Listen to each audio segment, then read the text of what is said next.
नमस्कार। ग्रहों की गोचरीय स्थिति पर रेगुलर वीडियो पाने के लिए साप्ताहिक राशिफल, मासिक राशिफल, त्रैमासिक राशिफल और ग्रहों के बाकी गोचर पर भी रेगुलर अपडेट्स पाने के लिए, जिसके हिसाब से आप अपने जीवन में थोड़ी गाइडेंस प्राप्त कर सकें, इसके लिए मेरे चैनल को अवश्य सब्सक्राइब करें। जिन लोगों ने सब्सक्राइब कर रखा है वो ऑल ये जो नोटिफिकेशन सेटिंग होती है इसको क्लिक करें, क्योंकि कभी कभी कुछ लोग बोलते हैं उनको नोटिफिकेशन नहीं मिलती। आशा करता हूँ चैनल को सब्सक्राइब करेंगे और रेगुलर वीडियोस अवश्य आप देखेंगे। नमस्कार। ओम गणेशाय नमः। ओम नमः शिवाय। मैं निखिल ज्योतिषाचार्य आप सभी का मेरे चैनल पर पुनः स्वागत करता हूँ। आशा करता हूँ कि आप सभी स्वस्थ होंगे। महादेव की कृपा आप सभी पर ज़्यादा बनी रहे। ये वीडियो मेष यानी कि एरीज के लिए अत्यंत विशेष है, क्योंकि ये वीडियो है गुरु देवता के मार्गीय अवस्था के बारे में। देवगुरु बृहस्पति एक बहुत लंबे अंतराल के बाद 11 मार्च को मार्गी हो रहे हैं। नवंबर 2025 में वक्री हुए थे, आई थिंक 11 नवंबर को, और अब वो करीबन 4 महीने बाद मार्गी हो रहे हैं। ये एक स्वाभाविक अवस्था है गुरु की। वो हर साल करीबन 4 महीने के लिए वक्री होते हैं और उसके बाद मार्गी होते हैं। उनका वक्री होना, मार्गी होना सूर्य से एक पर्टिकुलर दूरी पर निर्भर करता है। लेकिन ये अवश्य है कि भले ही कोई ग्रह वक्री हो जाए और उसके बाद वो कई अपॉर्चुनिटीज़ भी दे दे, क्योंकि वक्री ग्रह बली होता है, पर वक्र अवस्था विलंब लाती है। वक्र अवस्था कन्फ्यूजन से लेकर एक अनस्टेबिलिटी भी लाती है। तो अब वक्री गुरु बहुत टाइम बाद मार्गी हो रहे हैं। अपने आप में भाग्य के कारक हैं, धन के कारक हैं, संतान के कारक हैं, समृद्धि के कारक हैं, एक्सपेंशन के कारक हैं। तो उनका मार्गी होना कई चीज़ों में अच्छे रिजल्ट लेकर आएगा, कई चीज़ों में बदलाव लेकर आएगा। तो इस वीडियो में हम यही चर्चा करेंगे कि देवगुरु का मार्गी होना क्या रिजल्ट देगा हमें, किन किन एरियाज़ में लाभ मिल सकता है, किन किन एरियाज़ में हमें कुछ अच्छे रिजल्ट मिल सकते हैं या कुछ अच्छा चेंज लाने का अवसर मिल सकता है, वो इस वीडियो में हम चर्चा करेंगे। लग्न राशि या चंद्र राशि यदि मेष है, दोनों ही देख सकते हैं। अलग अलग राशिफल नहीं बन सकते। जहाँ से सूट और रिलेट ज़्यादा करता है वहाँ से देखिए। व्यक्तिगत तौर पे मेरा मानना है लग्न से देखेंगे तो अच्छा, इनकेस नहीं पता है तो चंद्र राशि से भी देख सकते हैं। कुछ विशेष उपाय वीडियो के अंत में अवश्य बताऊँगा। शुरू करते हैं कि क्या प्रभाव रहेगा देवगुरु बृहस्पति के मार्गी होने का। शुरू करते हैं। पहला, बृहस्पति आपके तीसरे घर में बैठे हैं, वक्र अवस्था में थे। कम्युनिकेशन प्रॉब्लम बहुत आई होगी, लोगों से मिसकम्युनिकेशन हुई होगी, आप ढंग से अपनी बातों को कन्वे नहीं कर पा रहे होंगे। ये वो टाइम है जब गुरु मार्गी होंगे तो आपकी कम्युनिकेशन बेटर होगी। ये भी समझना चाहिए कि गुरु उच्चाभिलाषी भी हैं। वक्र ग्रह को उच्चाभिलाषी नहीं कह सकते क्योंकि पीछे जा रहा होता है। अब ये आगे की तरफ बढ़ रहे हैं, इसलिए और भी बल उनको प्राप्त हो रहा है। अगला पॉइंट, तीसरे घर में वक्री बृहस्पति, स्पीड जीवन की जो होती है ना वो कम हो जाती है। आपने देखा होगा कई चीज़ों में विलंब आ रहा होगा, अब गति मिलेगी। अगला पॉइंट, तीसरा भाव अगर प्रभावित होता है वक्री ग्रह से तो हम अपने कार्यों को एग्जीक्यूट नहीं कर पाते। सोचते हैं लेकिन एग्जीक्यूट नहीं कर पाते। आप देखेंगे कई अपनी प्लानिंग्स को आप एग्जीक्यूट कर पाएंगे। अगला पॉइंट, तीसरे ग्रह में वक्री ग्रह, हाँ अब यहाँ पे अगर मंगल वक्री होते तो अलग चीज़ थी, लेकिन एक शुभ ग्रह का तीसरे घर में वक्री होना सेल्फ बिलीफ कम करता है। हो सकता है आप में से कई लोगों का थोड़ा सेल्फ बिलीफ कम हुआ हो, वो चीज़ बेटर होगी, सेल्फ बिलीफ बढ़ेगा, और अगर वो बढ़ता है तो हम हर चीज़ में अच्छा करते हैं। अगला पॉइंट, कुछ यात्राएं आपकी रुक रही होंगी, धार्मिक हो या वैसे कोई भी हो, तो जो यात्राएं नहीं ले पा रहे थे, नहीं कर पा रहे थे, वो यात्राएं पूर्ण होंगी। और तीसरा भाव पेशेंस भी दिखाता है। मेरा दूसरा चैनल है, मे बी कई लोग क्योंकि रेगुलर वीडियोज़ नहीं आ पा रही थी, अब आ रही हैं थोड़ा सा, मैं दोबारा कुछ दिनों में चैनल पे लिंक शेयर कर दूंगा। तो वहाँ पे रिसेंटली मैंने वीडियोस डाली है, तीसरे भाव की डाली थी मैंने, नहीं देखी किसने तो देख लीजिएगा। आचार्य निखिल दत्याल नाम से है चैनल। तो उसमें मैंने बताया कि तीसरा भाव पेशेंस भी दिखाता है। तो जब आपके यहाँ पे वक्री बृहस्पति थे तो आपने बहुत जल्दबाजी करी होगी पिछले 4 महीनों में, वो पेशेंस वापस आएगी जो नहीं थी। तीसरे भाव में अगर ऐसा प्रभाव होता है वक्री ग्रह का तो व्यक्ति चीज़ों को एनालाइज नहीं कर पाता। तो आपकी एनालिसिस कैपेसिटी थोड़ी सी बेटर होगी और आप ढंग से चीज़ों को एनालाइज कर पाएंगे। कई कार्य आपके अपूर्ण रहे होंगे, अनकम्प्लीट कार्य या इनकम्प्लीट कार्य। तो जो इनकम्प्लीट कार्य हैं वो कार्य आप अब पूर्ण कर पाएंगे। Completion of work, completion of pending work. अगला पॉइंट, भाई बहनों से संबंध कुछ लोगों के बिगड़े होंगे। ठीक है, लड़ाई झगड़े चलते रहते हैं, पर ऑब्वियसली मन में भाव होते ही हैं, तो अगर चाहते हैं चीज़ों को ठीक करना तो बहुत अच्छा टाइम है। सेम गोज विथ फ्रेंड्स, अगर आपके फ्रेंड से भी कुछ झगड़े हुए थे तो उनको भी ठीक कर सकते हैं। अगला पॉइंट, नवम भाव के स्वामी हैं आपके बृहस्पति, तो जब वो वक्री हो गए थे तो बॉसेस से झगड़े हुए होंगे, वो प्रॉब्लम सॉल्व करने का टाइम है। अगला पॉइंट, भाग्य साथ नहीं दे रहा होगा क्योंकि भाग्येश और भाग्य के कारक दोनों ही वक्री थे, तो ऐसे टाइम में भाग्य साथ देना ही बंद कर देता है। ये चीज़ सुधरेगी क्योंकि नवम भाव पंचम से पंचम है, तो ये स्टूडेंट्स के लिए बहुत अच्छा है, संतान प्राप्ति के लिए बहुत अच्छा है क्योंकि पंचम से पंचम और खुद बृहस्पति की हम बात कर रहे हैं।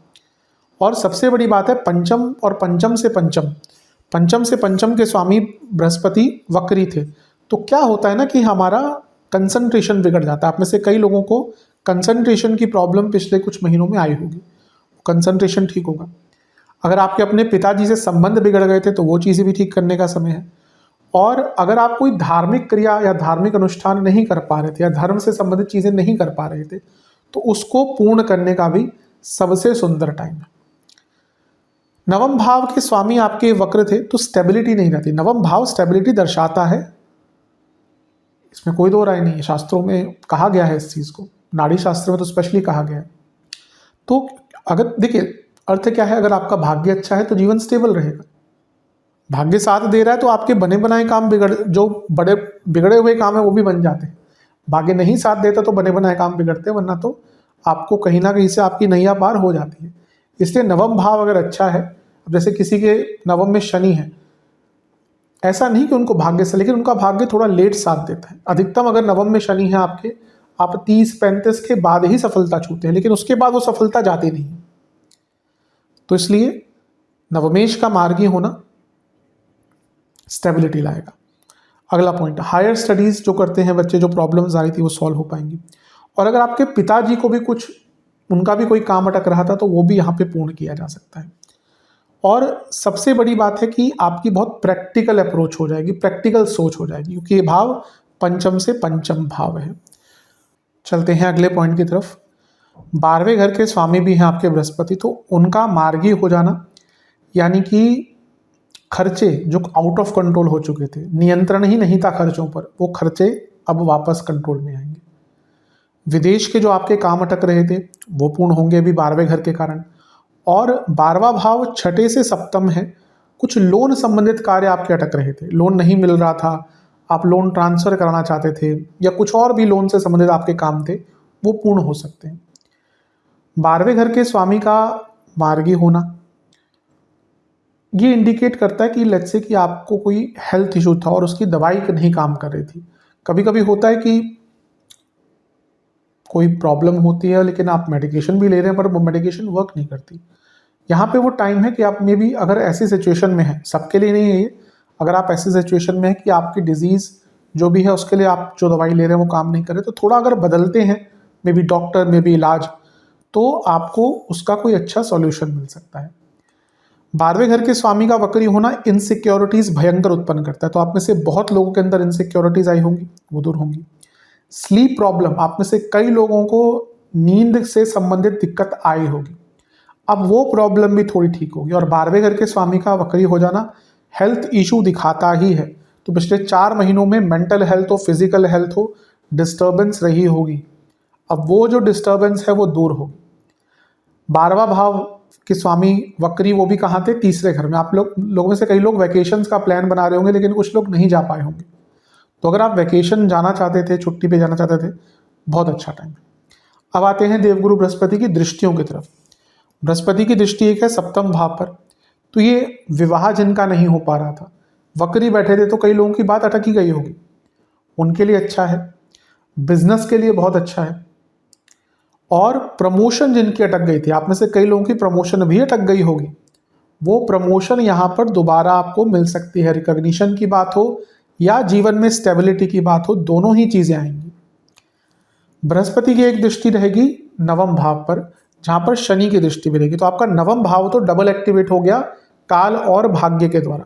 काल मतलब शनि, भाग्य मतलब बृहस्पति, यानी कि भाग्य तो ट्रिमेंडस साथ देने वाला है। यकीन मानिए ये कितने भी दिन बचे हैं, मार्च आधा मान लीजिए, अप्रैल मई करीबन 3 महीने ही है, ऑलमोस्ट 80 दिन मान लीजिए।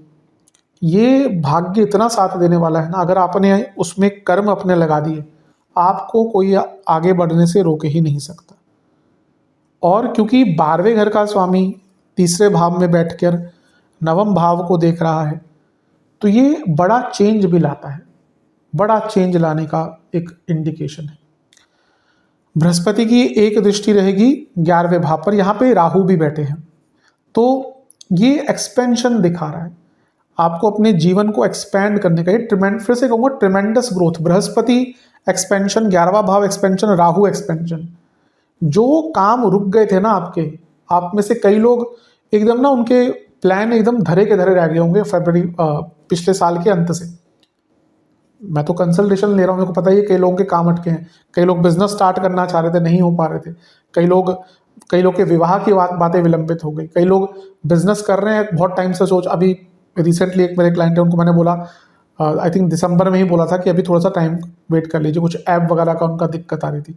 अभी रिसेंटली उनका मैसेज मेरी मैनेजर को आया कि हाँ, मैंने उनको कहा था कि मार्च तक का वेट कर लीजिए, चीज़ें ठीक हो सकती हैं। कई जो ग्लिचेस थी, जो प्रॉब्लम्स थी, और अभी उनका 2-3 दिन पहले ही मैसेज आया कि हाँ, आप थोड़ा सुधार की तरफ चीज़ें जा रही हैं।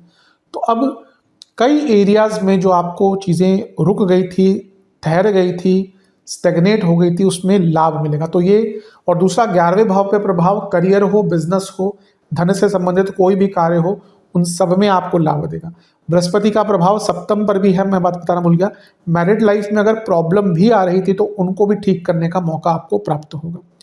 तो ये सारे ही लाभ हमें बृहस्पति द्वारा जो मार्गीय अवस्था होगी उसमें देखने को मिलेंगे। तो इन सब एरियाज पर काम कीजिए, लाभ उठाइए। बृहस्पति उच्च अभिलाषी है, और उच्च अभिलाषी ग्रह अभिलाषी है, मतलब कि बदलाव के लिए तत्पर है। तो जितना इस 80 दिन के समय का लाभ उठा सकते हैं उतना, क्योंकि बृहस्पति अभी उच्च के होंगे ही, लेकिन वो उच्च के जब होंगे उस समय का लाभ उठाने के लिए आपको अभी से बदलाव लाने पड़ेंगे। अब कुछ उपाय की बात कर लेते हैं। ये उपाय एक बार करना है। एक पात्र में दूध, कच्चा दूध, गंगा जल, गुलाब जल, अक्षत मिलाकर शिवलिंग का अभिषेक करें। फिर 2 घी के दिए अर्पण करें महादेव को। ओम गुणाकराय नमः और ओम महेश्वराय नमः, दोनों का 108 बार जाप करें, और मंदिर में गुड़ का और केलों का दान करें। ये उपाय करेंगे तो अवश्य लाभ मिलेगा। आशा करता हूँ कि वीडियो काम आएगी। चैनल पर अगर आप नए हैं सब्सक्राइब कर लीजिए, वीडियो को लाइक कर लीजिए। आप सभी से मैं मिलूंगा अगली वीडियो में, तब तक के लिए ओम नमः शिवाय।